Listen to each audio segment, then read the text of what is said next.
Então, meus queridos, minhas queridas, que alegria termos aqui o nosso primeiro encontro desse ano de 2024 do grupo Modelos de Gestão e Eficiência do Estado. E hoje, para inaugurar as atividades de 2024, nós temos a honra de receber o doutor Jovassi Petter Filho, acho que muitos conhecem ele, né, que esteve com vocês há pouco no programa de Direito Político e Econômico e que fez uma brilhante tese sobre compliance brasilidade, né? Então, é um tema muito importante porque ele pegou o viés do compliance, que já é tradicionalmente estudado de forma aprofundada no nosso programa, mas que trouxe um compliance que efetivamente passa pelo crivo do que é a nossa brasilidade, né? Então, não vou adiantar aqui, já vou deixar o tempo todo para o Jovassi fazer a sua exposição aqui para nós, dizer que é uma honra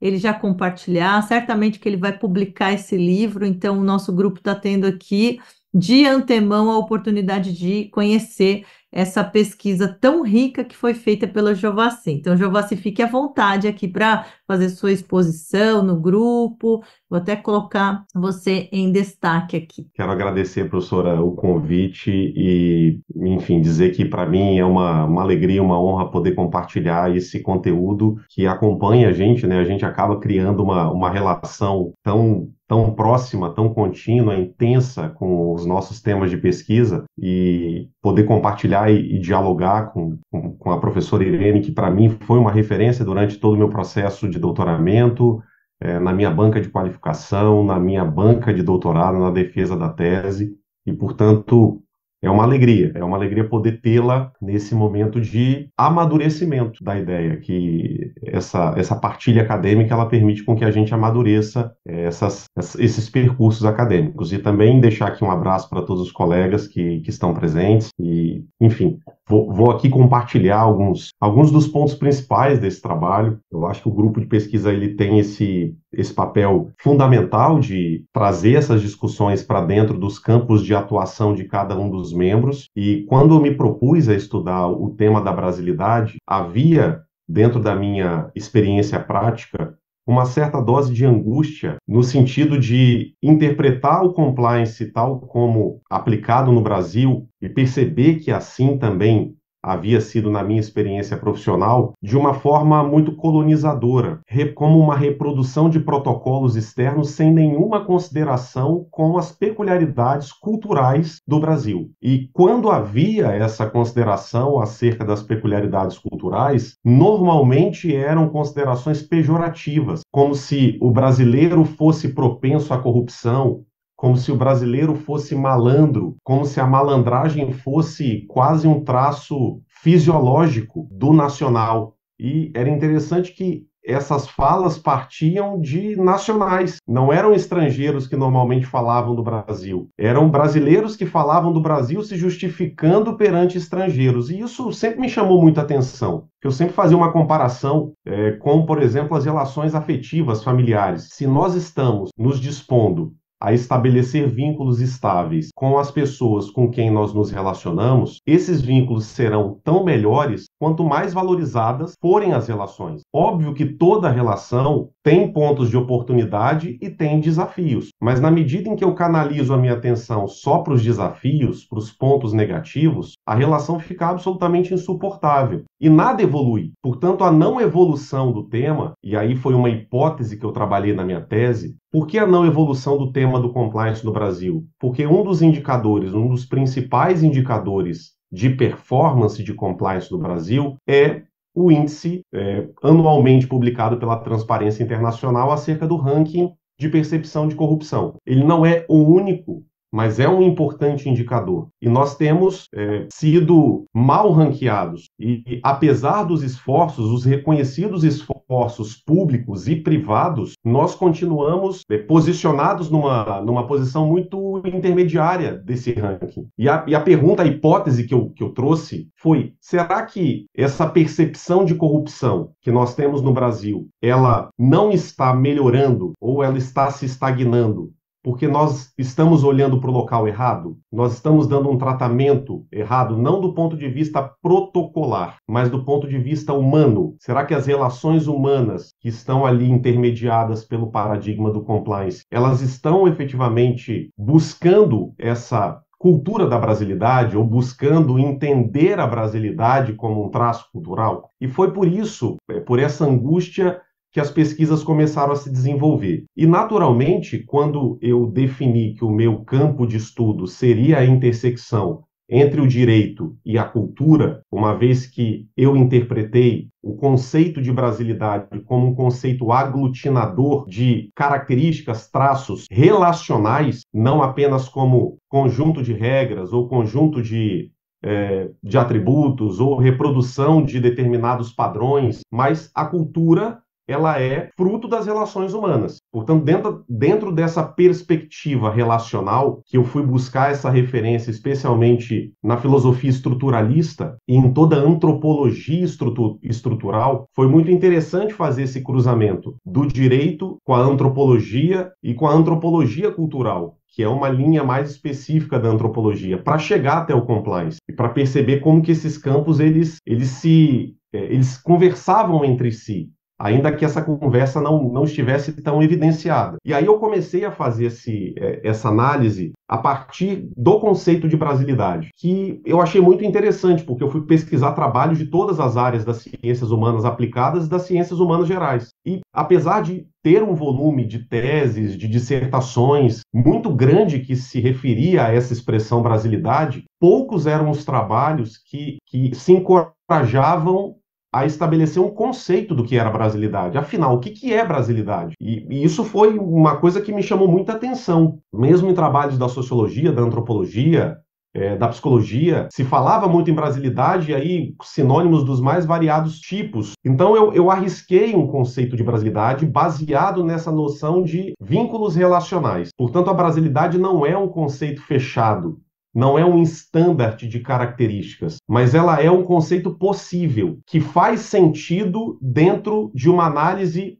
razoável de uma determinada comunidade imaginada, que é uma expressão de um filósofo e sociólogo argentino, radicado no México, chamado Manuel Canclini. Então ele diz o seguinte: o Brasil é uma sociedade imaginada. Por que ele é uma sociedade imaginada? Porque as pessoas que residem nele o imaginam. E ele dá vários exemplos. Quando as pessoas moram em determinados locais e se deslocam por fluxos migratórios e saem dos seus países de origem, normalmente elas nutrem dos países de origem uma visão saudosista. E, portanto, para aquelas pessoas, o país de origem, que é o mesmo país de origem que aquelas outras que vivem nele se referem, tem uma percepção imaginada totalmente distinta. Dentro desse conjunto relacional, esse equilíbrio entre a análise que é feita no Brasil e a autoidentificação foi um ponto, por exemplo, que eu não avancei no trabalho. Eu não tive fôlego para analisar detalhadamente como que essa percepção imaginada do Brasil, que tem características que são reconhecidamente comuns, das quais eu listei 5, como essas percepções imaginadas elas são introjetadas pelas pessoas. Porque isso demandaria até um estudo mais de índole psicológica, e que é alguma coisa que me interessa. Assim como também me interessa fazer pesquisas, por exemplo, comparando a percepção de brasileiros que residem fora do Brasil com o momento histórico nacional daqueles brasileiros que residem no Brasil. Será que, de fato, a distância física traz uma percepção distinta da noção de brasilidade? E quando eu trago essa ideia de noção de brasilidade, isso acaba impactando em todas as áreas. Em todas as áreas onde a gente propõe algum tipo de política, seja ela pública, seja ela privada. Então, do ponto de vista de políticas públicas, quando eu tenho a construção, quando eu tenho a identificação das características relacionais que fazem sentido para um determinado grupo, eu consigo, então, visualizar ou antecipar resistências e possibilidades. E ao antecipar resistências e possibilidades, eu posso moldar a minha política ou a minha proposta de política de uma forma que a efetividade dela tende a ser maior. Então, todo o primeiro capítulo da minha tese é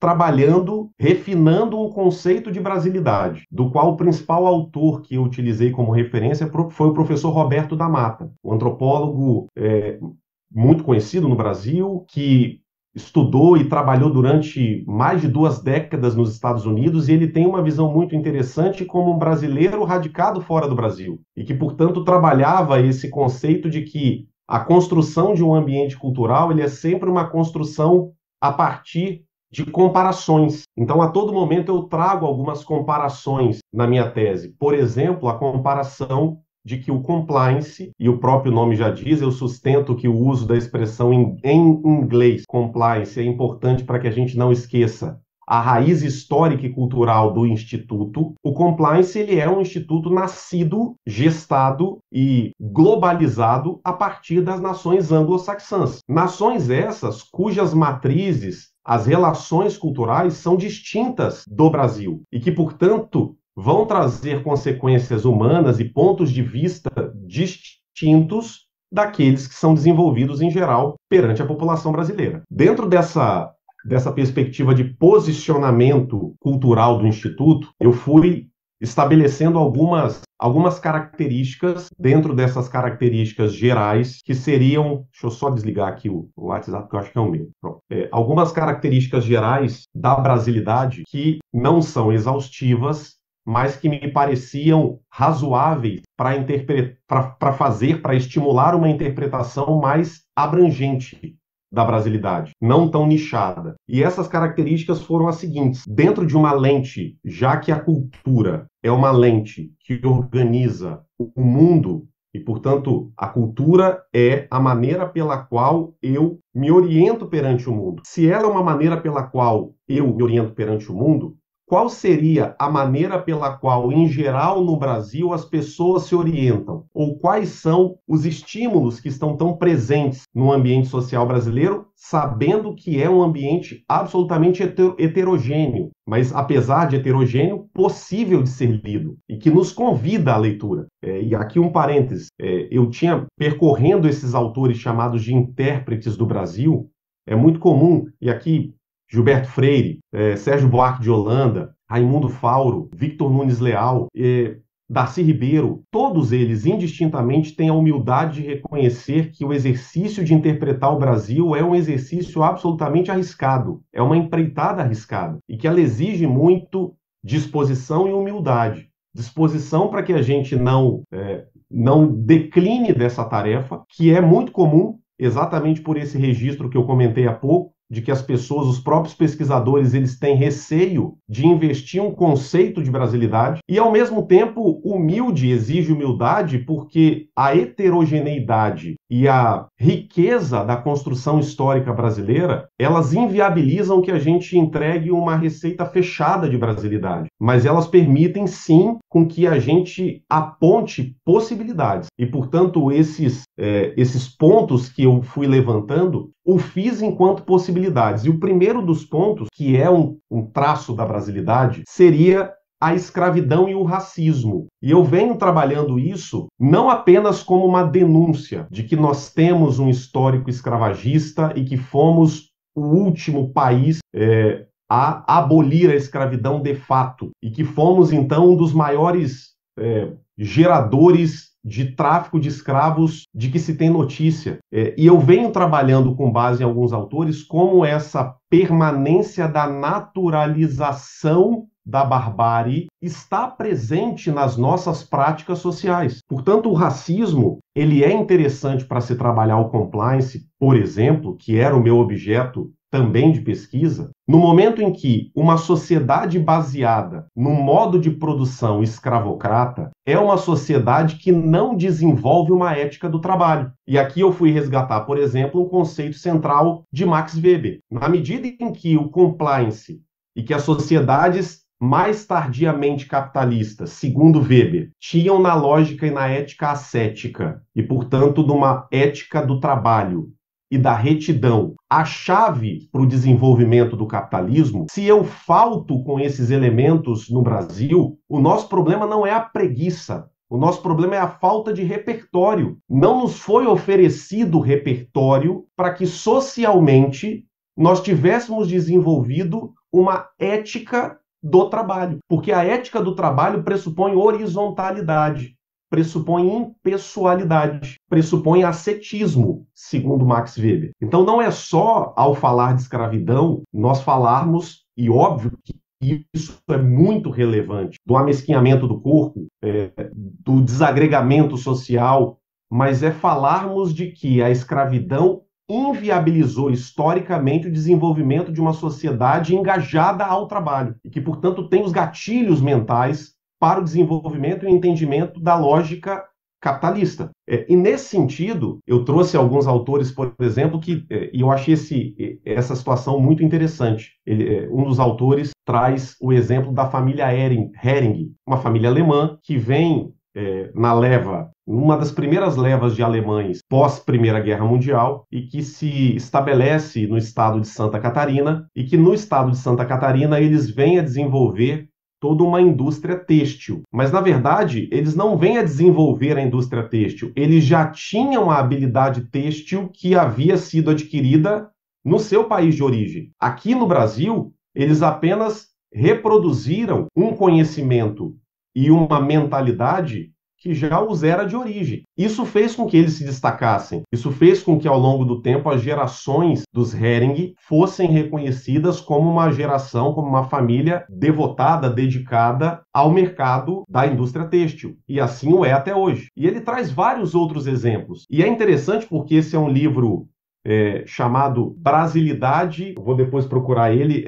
Brasilidade e Imigração, aonde ele vem fazendo inclusive essa comparação de que muitos imigrantes tiveram dificuldade ao chegar no Brasil porque os donos de terra, e lembrando que a imigração brasileira ela é estimulada no momento em que o tráfico de escravos ele é inviabilizado pelos acordos comerciais com a Inglaterra. Então a Inglaterra, após 1850 e até um pouco antes, a Inglaterra, por ter promovido a abolição da escravatura nas suas colônias e pela necessidade de expansão de mercado consumidor, a Inglaterra ela vai proscrever o tráfico de escravos em todos os seus parceiros econômicos. E Portugal era um parceiro econômico importante para a Inglaterra. E foi um parceiro econômico mais importante ainda quando Napoleão invade Portugal no início do século XIX e a corte portuguesa vem para o Brasil. E vindo para o Brasil, a esquadra marítima britânica foi importantíssima para a manutenção das relações comerciais que a corte portuguesa mantinha no Brasil. Então, havia uma relação de fraternidade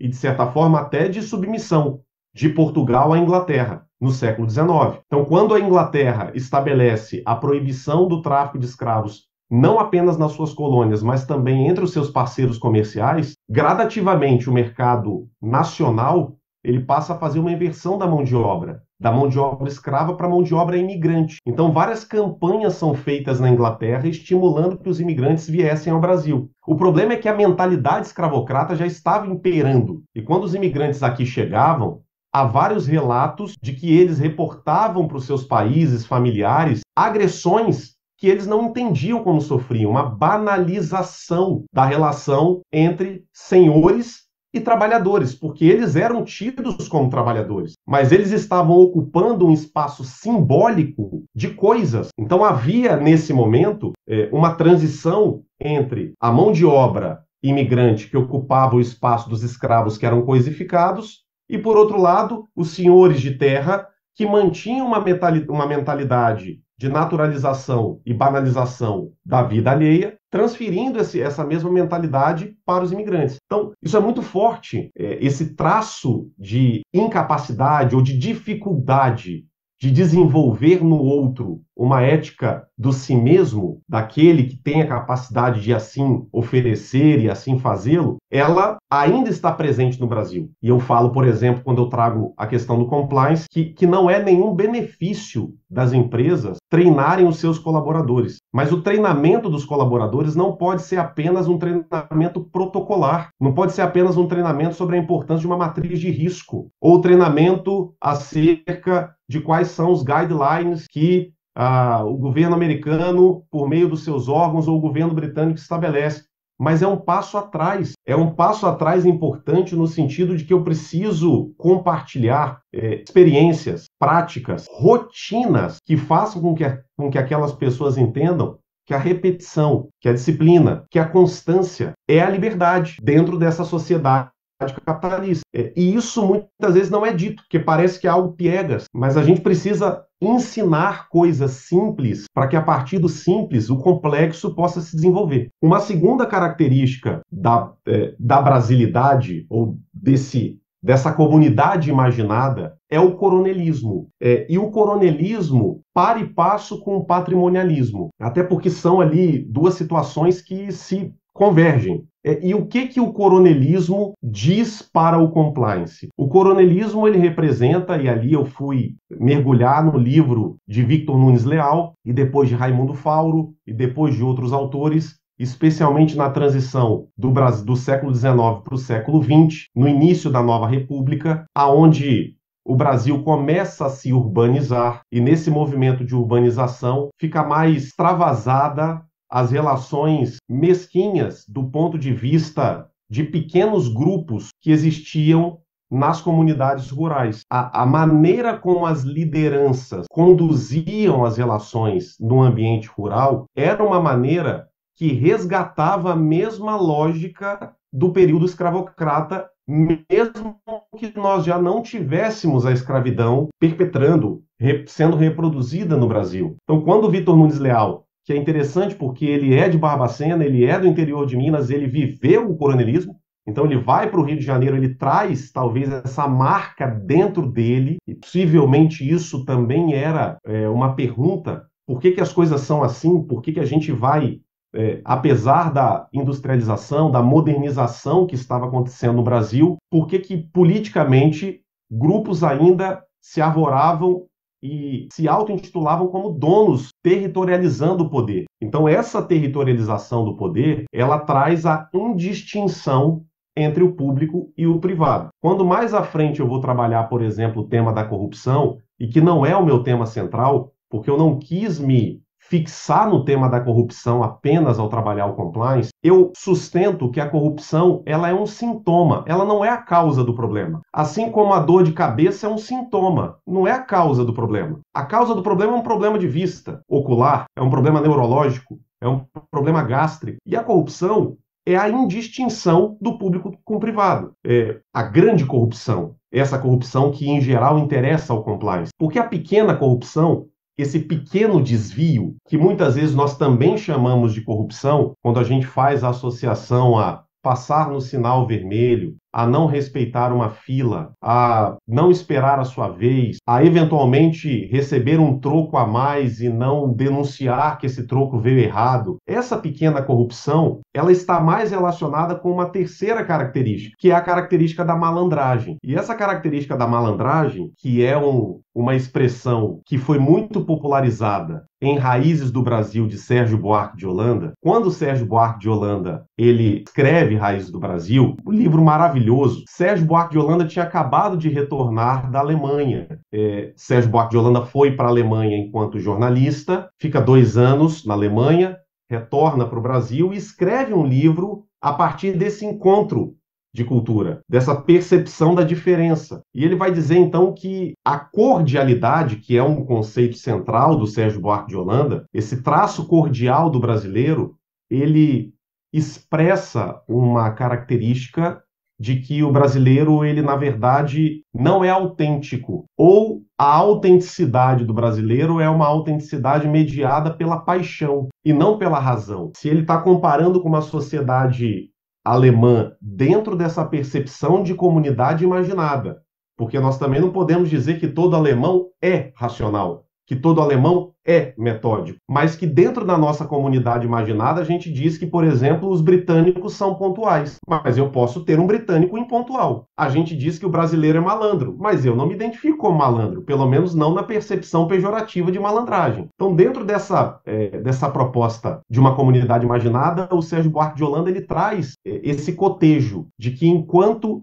países, como alguns países europeus, e ele ali com uma experiência muito sensível da Alemanha, são muito racionais, são muito metódicos, são muito previsíveis e são muito planejadores. Outros países de capitalismo tardio são mais aventureiros, são menos planejadores, são mais inéditos e, portanto, são mais surpreendentes. E ao serem mais surpreendentes, eles tendem a realizar ações muito mais pela emoção do que pela razão. Eles tendem a ser guiados muito mais pelo apetite imediato do que por uma privação planejada. Afinal, o próprio Weber dizia, na Ética Protestante e o Espírito do Capitalismo, que a ética ascética é uma ética que priva as pessoas do prazer, e priva do prazer em prol de um prazer futuro celestial ou de um prazer futuro ligado à acumulação de patrimônio, que a depender da matriz, como ele, por exemplo,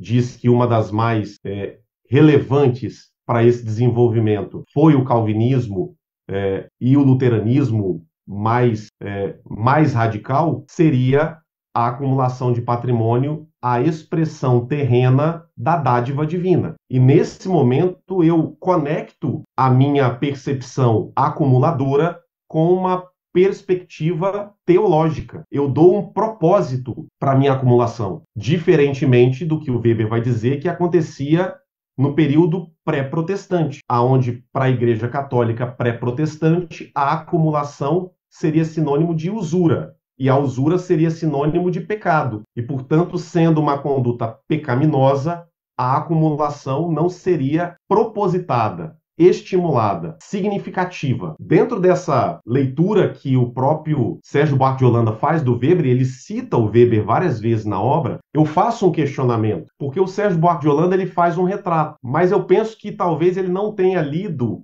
o brasileiro pelas dificuldades que o brasileiro sofria e tinha, esse brasileiro com quem ele lia, porque ele também, Sérgio Buarque de Holanda, era brasileiro. E muito provavelmente, se perguntassem a ele, ele diria que ele não era tão cordial assim, que ele era mais racional do que emocional. E eu deixo uma indagação. Será que a cordialidade é um traço do nacional ou será que ela é uma estratégia de navegação social? Expressão do professor Roberto D'Amato. Será que o brasileiro é cordial ou será que ele é cordial para sobreviver nesse ambiente desigual que nos marca? E a partir dessa interrogação que eu deixo nesse ponto, eu começo a investir o trabalho um pouco para discutir a desigualdade social. Eu saio um pouco de caracteres individuais, e que se a gente for tirando, obviamente, a escravidão, que é um contexto coletivo e estrutural, como diz o professor Silvio Almeida, mas a malandragem, a cordialidade, ela tem um componente individual, seccionado. E quando a gente analisa esses três primeiros elementos, escravidão,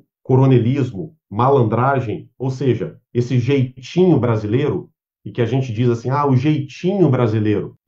E aí eu faço de novo essa interrogação, será que o jeitinho é do brasileiro ou será que é um jeito de ser do brasileiro neste mundo? Será que se nós trouxéssemos um americano e um britânico para viver no Brasil, eles conseguiriam não ter esse jeitinho, a depender do local aonde eles seriam inseridos? Será que o ambiente ele tem afetação no comportamento ou será que, como muitas vezes nós reproduzimos, o comportamento é soberano? E assim são as pessoas no Brasil. Então, esses traços, essas características são desafios, mas também aparecem algumas oportunidades. E antes de eu entrar na oportunidade, me chamava muita atenção essa característica dentro dessa brasilidade imaginada, desse conjunto relacional que se reproduz de uma certa maneira com constância, que é um comportamento nacional de valorizar o que é de fora e preterir o que é produzido no Brasil. E que tem um nome, chamado de bovarismo. E a expressão bovarismo, ela vem de uma obra clássica de Gustave Flaubert chamado Madame Bovary. E essa obra de Gustave Flaubert, ela é uma obra muito importante para que nós estudemos a literatura brasileira, porque ela influenciou Machado de Assis, por exemplo. Ela é considerada a obra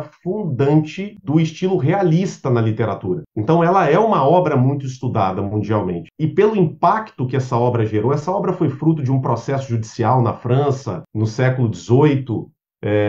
Isso notabilizou ainda mais essa obra. E ela foi tão aclamada que a psiquiatria criou esse termo, bovarismo. E o que é o bovarismo? Enquanto um termo clínico. O bovarismo é uma característica retratando a personagem central do livro, Madame Bovary, que é Emma Bovary, esposa de Charles Bovary, que era um médico, e que na trama muito bem escrita pelo Gustave Flaubert, a Madame Bovary tinha tudo para ser uma mulher muito, muito plena, muito feliz. Ela é uma jovem sonhadora, filha de um dono de terras na região da Grande Paris, Rouen, que sonhava ser leitora de livros e viver um grande amor. Para uma mulher do século XVIII, isso era revolucionário. Então ele traz ali uma personalidade, uma personagem feminista, porque ela nunca sonhou em casar. Ela sonhava em ter um grande amor, um amor arrebatador. Ela sonhava em ler os maiores romances, em fazer grandes viagens. Ela sonhava em ser livre, mas ela conhece as contingências do seu tempo. E então o marido mais velho a conhece, pede a mão dela para o pai, ela acaba se casando, não necessariamente obrigada, mas ela percebe que o casamento é muito monótono. E é interessante porque o Charles, o marido dela, ele representa uma persona absolutamente contentada com a vida, que não tem muita expectativa, que está tudo certo, é médico, frequenta festas da alta aristocracia francesa da região, e está feliz em ter aquele casamento. Eles têm uma filha e tudo aparece muito bem, mas a Emma nunca está feliz. A Emma sempre quer viver uma outra vida. E é aí que surge a essência da noção de bovarismo.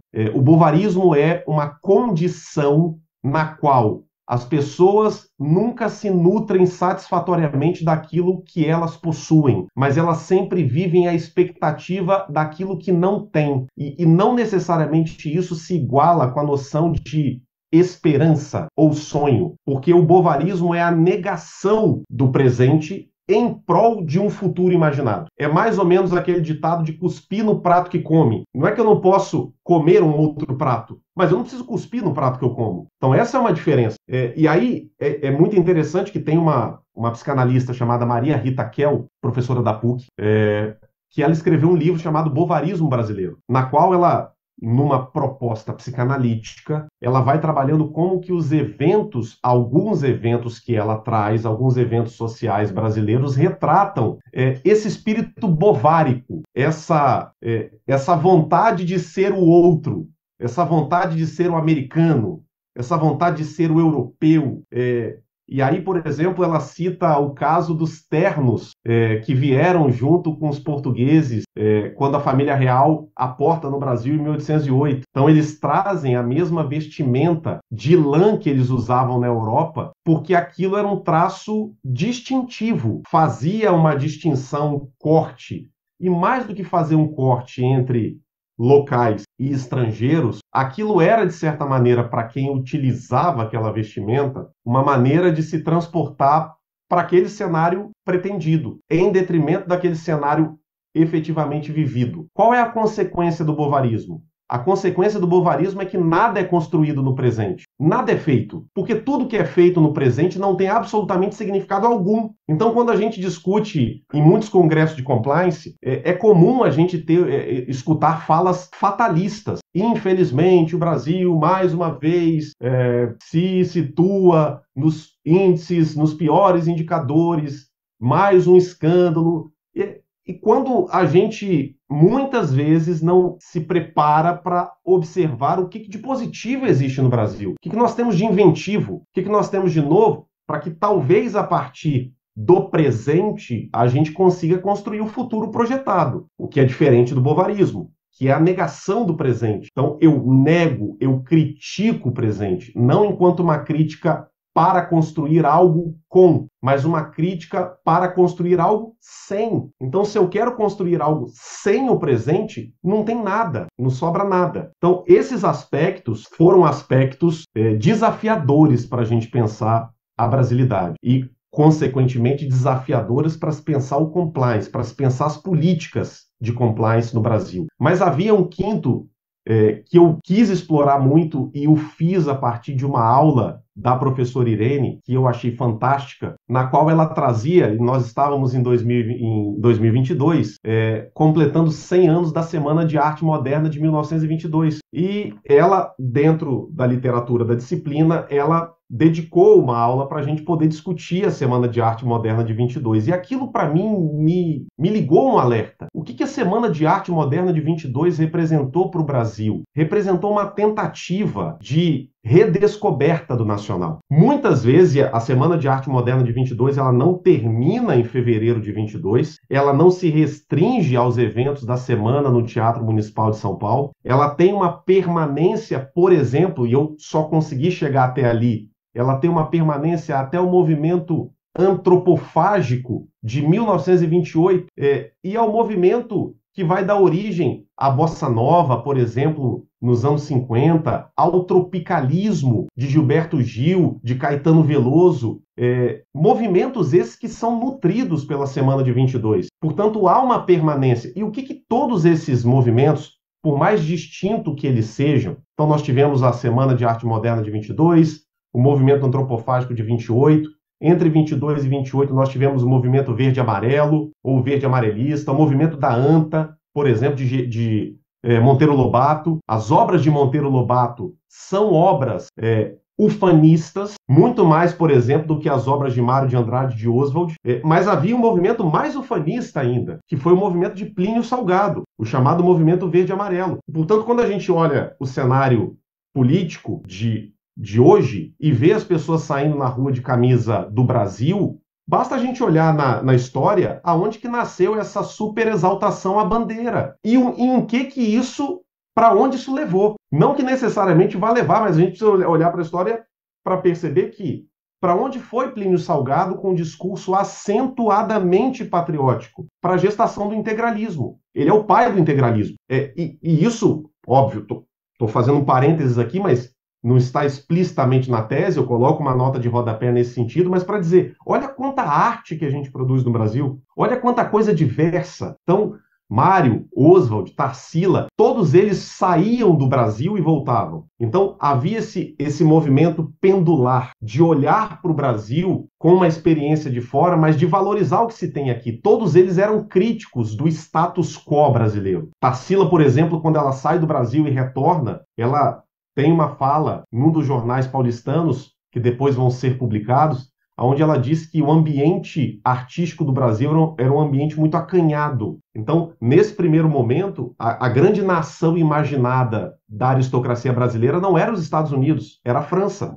A gente veio a ter, de uma maneira geral, os americanos como a nação imaginada no sentido de uma referência a ser seguida depois dos anos 50, depois da Segunda Guerra Mundial. Então, nesse sentido, eu fui dissecando um pouco esses movimentos para entender aonde que nós aqui do direito, nós nos perdemos dessa riqueza artística que foi produzida no Brasil, que nos orgulha tanto, que é uma referência internacional. Eu citei, por exemplo, a Bossa Nova. A Bossa Nova é um produto de exportação. E é muito interessante porque os estudiosos da Bossa Nova, eles dizem que a Bossa Nova foi um gênero construído entre várias mãos, não só de Tom Jobim, mas de João Gilberto, Nara Leão e tantos outros, que era um gênero menos coletivo e um gênero mais introspectivo, porque João Gilberto, especialmente, ele tinha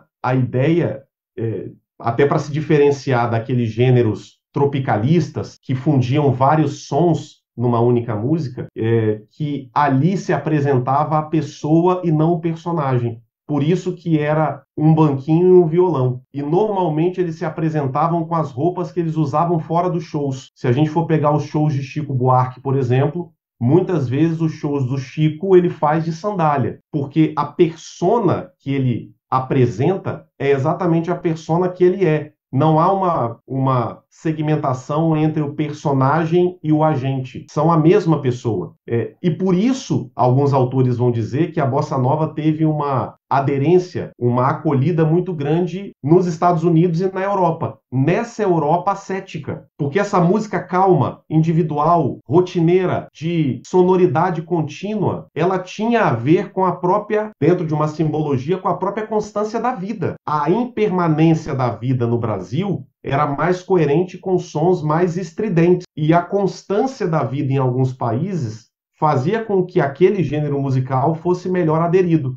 E é muito interessante como que nós temos uma produção muito rica no Brasil e uma produção oral que muitas vezes não é por nós reconhecida, do ponto de vista jurídico. Então, eu termino o meu recorte da brasilidade exatamente com essas características, com esses pontos de desafio e de oportunidade, para que a partir deles eu venha construindo possibilidades de se pensar o compliance à luz da brasilidade. A brasilidade enquanto um filtro interpretativo do compliance. Então, enquanto filtro interpretativo do compliance, e aí a gente pode expandir do direito, da política pública, ela me permite, por exemplo, no cruzamento com a escravidão, sustentar a importância de uma ética para a educação. Não é de uma ética para o cumprimento de regras. É antes disso, de uma ética para a educação, de uma ética para o pertencimento. No Brasil é importante nós trabalharmos o pertencimento das pessoas, o que talvez em algumas outras sociedades não se faz necessário, porque as pessoas já estão em locais muito bem posicionados, cujas as estruturas são respeitadas. No Brasil, a invasão dos espaços, ela faz com que as pessoas se sintam inseguras. E diante da insegurança, nós precisamos reforçar a pertença e principalmente, não a pertença apenas a grupos, mas a pertença a um próprio projeto que uma empresa, que um órgão público tem para com aqueles destinatários. E mais do que isso, eu preciso alinhar a minha comunicação corporativa para que essa pertença seja compreendida pelos receptores. Um elo comunicacional entre destinatários e receptores, entre emissores e receptores. Mais do que isso, o Brasil, dentro dessas perspectivas, ele vai construir um ambiente onde ainda hoje